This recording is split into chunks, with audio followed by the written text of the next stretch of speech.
વૈશાખ મહિનામાં ગરોળીનું આવવું શુભ મનાય છે.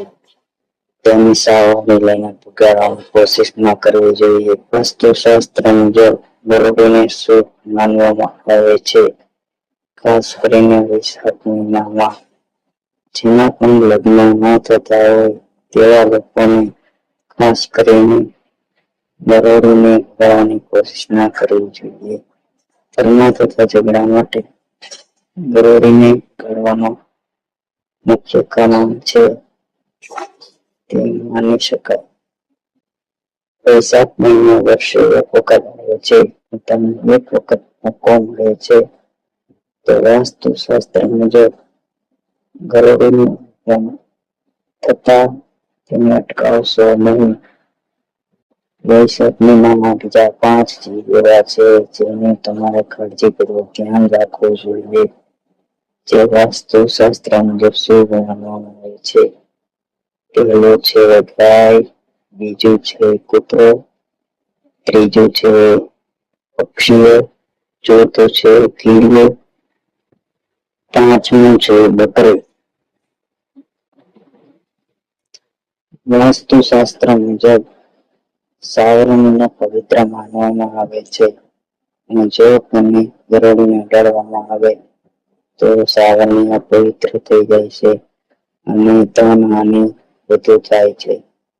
તમારા ઘરમાં ધન સંપત્તિનું ભારે નુકસાન ઝેલવું પડે છે. તો મુખ્ય સાવરણી વડે ગરોળીની પાછળ ન પડી. જો નાના છોકરાઓને ગરોળીથી ભય લાગે છે તો તમારું સાવરણી વડે નહીં પણ કોઈ અન્ય વસ્તુ વડે તમે ઘરની બહાર કાઢવી.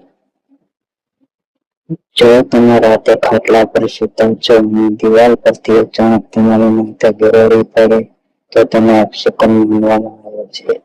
ગરોળી ઘરમાં હોવાથી તમને અનેક પ્રકારના ફાયદા પણ થાય છે, જેમ કે નાના નાના મચ્છર, જીવો, જંતુ, કોકરોચ તે તેને પકડીને ખાઈ જાય છે, જેથી માંકડ બીજા સૂક્ષ્મ જીવોનો નાશ થાય છે.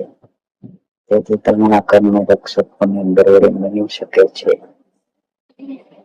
વૈશાખ મહિનામાં જો સવારે ઉઠતા જ તમને ગરોળીના દર્શન થઈ જાય તો તેને શુભ માનવામાં આવે છે. રોજ સવારમાં તેનો દેખાવ એક શુભ સંકેત મનાય છે. જો વૈશાખ મહિનામાં તમારા ઘરમાં એક પણ ગરોળી નથી, તમારે નિયમિત રીતે દરરોજ એક કાળા કૂતરાને રોટલી ખવડાવવી. તેથી તમને જે ગરોળીના આગમનથી જે પણ લાભ થાય છે તે આ ઉપાયથી પણ થઈ શકે છે.